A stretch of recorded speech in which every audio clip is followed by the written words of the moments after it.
Hey everyone, welcome to Mr. U's Reviews. Today I'm going to be reviewing the new film in the Marvel Cinematic Universe, Eternals. This film, of course, follows the Eternals, who are these immortal beings tasked with protecting humanity from these creatures called the Deviants. First of all, let's talk about the cast of this film, which is a grand and diverse cast full of actors such as Salma Hayek, Angelina Jolie, Richard Madden, Kit Harington, and many more. And the good thing about this cast is that at the very least, each actor had a certain scene that they could shine in, which is important for these big team-up movies with multiple characters.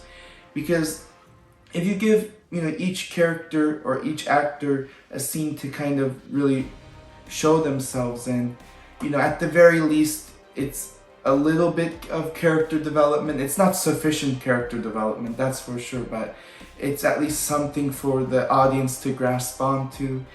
So that was good that, you kind of saw throughout how each character kind of was through these performances.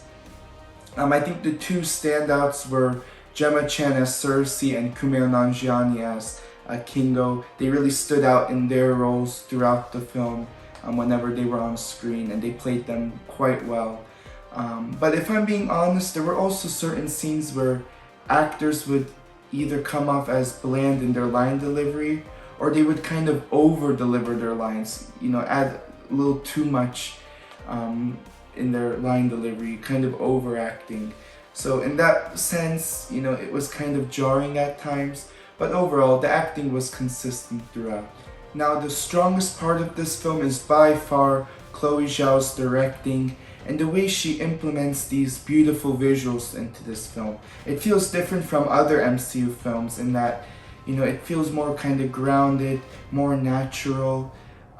Even when there is a ton of CGI in certain scenes, there's something very grounded about it. And the way she directed just these conversations between the characters, and then in the next scene goes to like these very well filmed action scenes.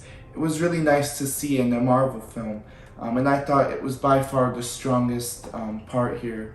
Very recently she won Best Director for Nomadland, and she still got it with her directing and the way she just implements these beautiful visuals.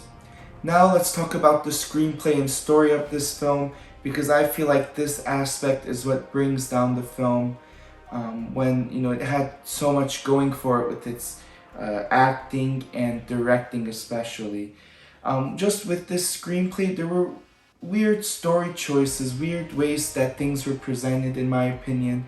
You have certain scenes where characters are explaining kind of flashbacks, the past to other characters, and you just listen to them explain, certain things that happened in the past instead of it really showing it to us. And then the next scene, you basically get the flashback or what the character explained shown to us, like visually. So it leaves you wondering, why didn't they just put the actual flashback being shown, over the person talking, or just do it instead of the person really explaining it to the audience? Why does it have to be told to us and then shown kind of twice in a way? It was weird story choices like that. And also, this film is over 2.5 hours long. And going in, I was thinking, okay, that's fair since there's so many characters that, this film needs to develop. But the film doesn't use its runtime sufficiently to develop its characters. It's more used for world building, which, it's a smart thing to do, build the world. But the audience doesn't really care about a world when we don't care about the characters as well. So I feel like they could have used that runtime more sufficiently to develop all these different characters individually. And sure, you get, certain moments of character development where you understand characters. But by the end of the film, I didn't really find myself just caring for any of the characters. I wasn't really left on the edge of my seat worrying, oh, what's gonna happen next to this person? What's gonna happen next here?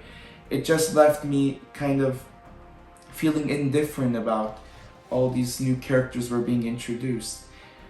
So, overall, although the acting is really consistent and the directing and visuals are very strong here, these are two aspects that bring the film up. It's the story and screenplay that bogged the film down for me. So overall, I give Eternals a C. Thanks for watching. Make sure to like and subscribe. And as always, don't forget your popcorn. Until next time, from Mr. U to you, stay tuned.